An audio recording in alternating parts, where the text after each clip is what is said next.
Time to symbol.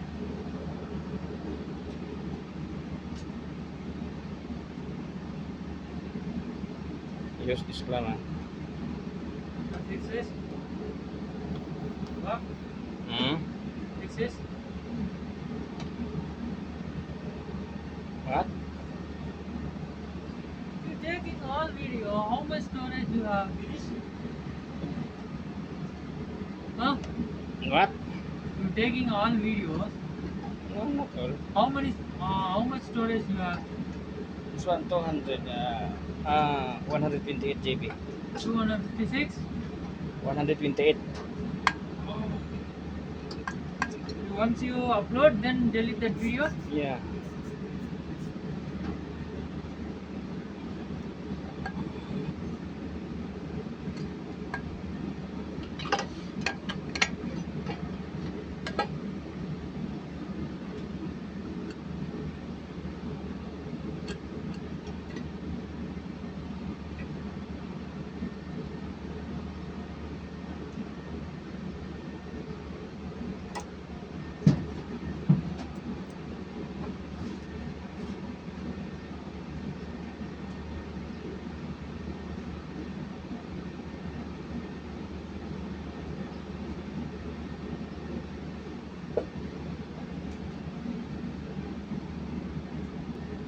And check also this area.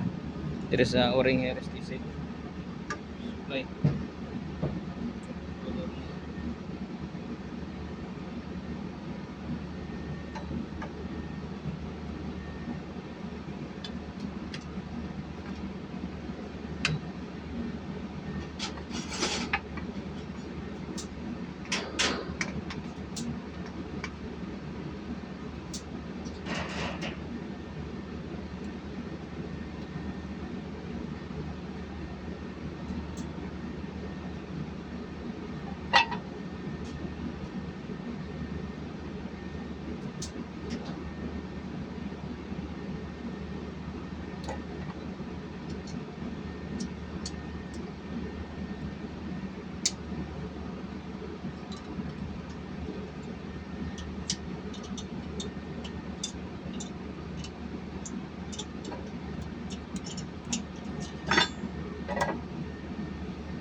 Ako ito ba? Pag-rinse? Ako sa Navy. Ipak-rinse. Yan sa akin sa Navy.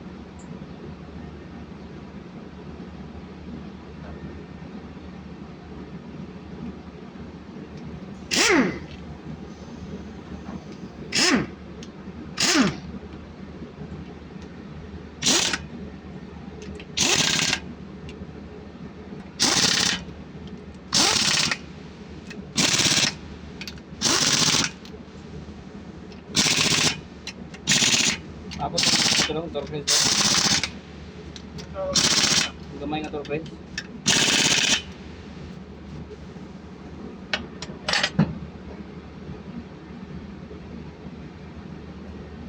Let's fix this area. After fixing, you need to rotate this pipe to align the O-ring. Use like this. Now, in this point,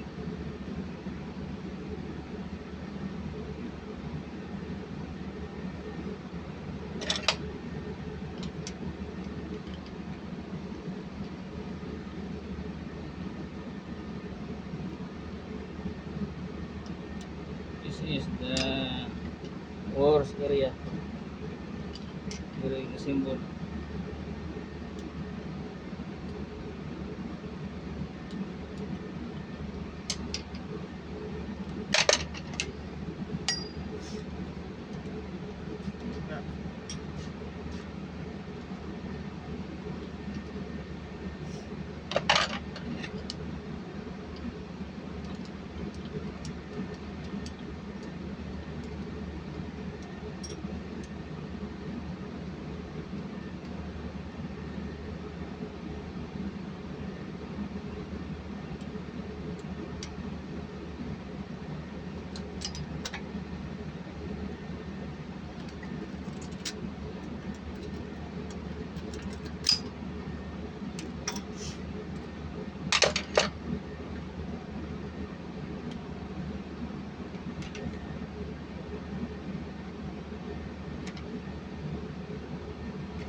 Need to fix clamp.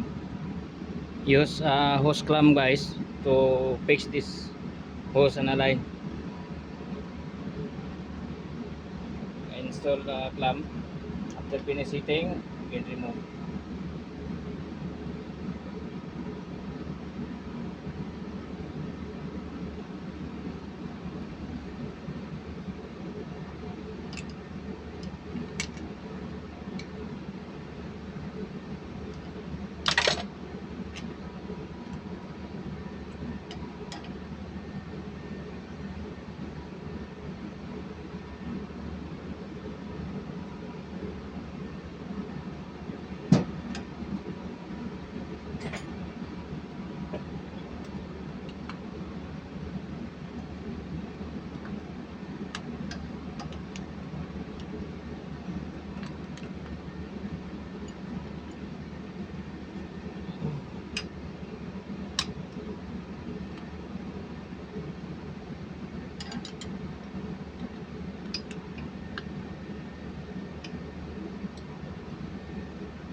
Adjust this clamp.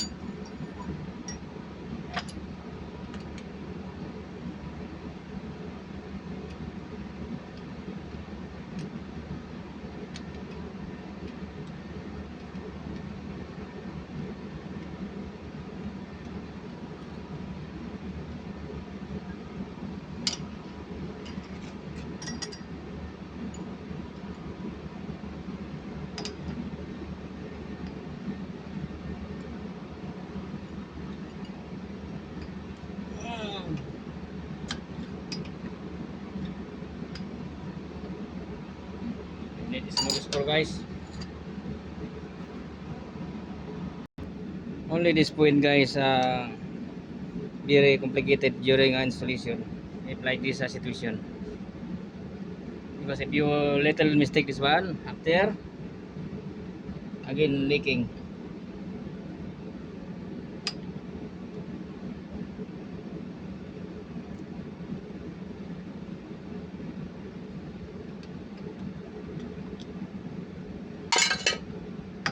be balanced.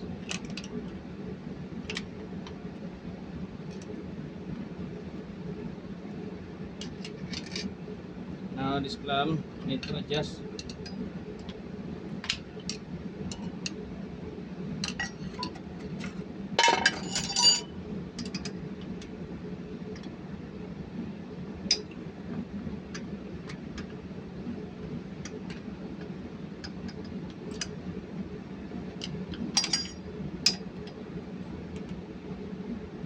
The purpose of this clamp, after finish fixing, you can rotate this pipe to align the o-ring. Because if you did not rotate this pipe, this o-ring misaligned, again leaking coming. That's why I installed this clamp.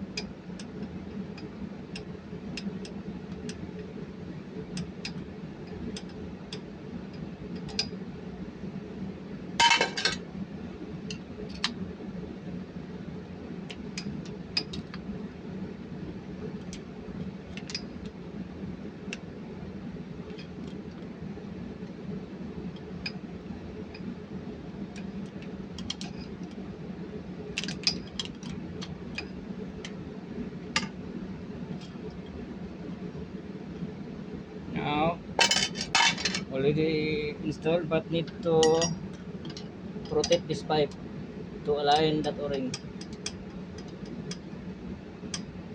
Need to turn around this pipe.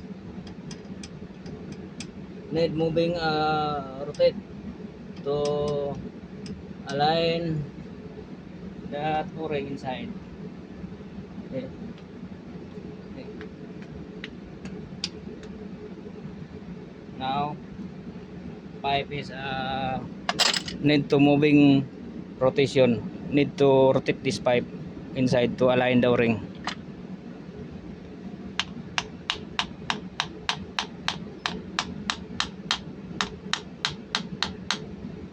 Like that. Okay. Then install lock.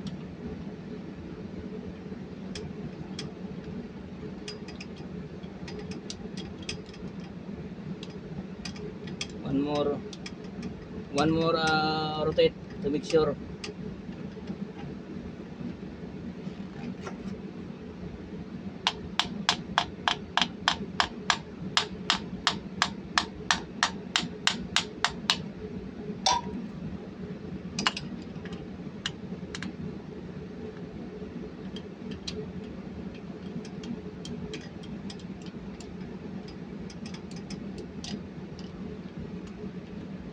Now remove this one.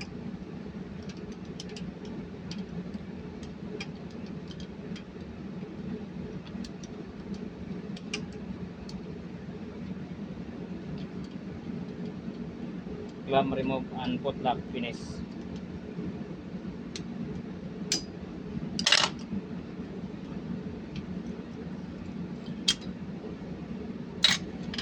Now you fix this lock.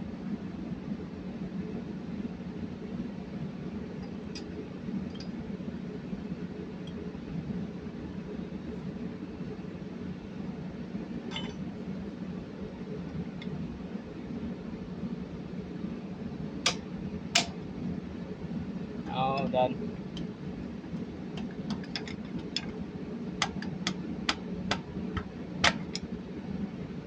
Now guys, finish installation and final also torque this STC pipe. This is oil supply head for injector. After that, you can testing both coolant if leaking or no. Now guys, my job is done. Finish. See here. Okay guys, thank you for watching guys. Don't forget to like and subscribe my channel. Now this time ready to put coolant to testing if leaking or no. Okay guys, thank you for watching guys. Don't forget to like and subscribe my channel to update my video. Bye bye. KTA50 guys, 16 cylinder engine.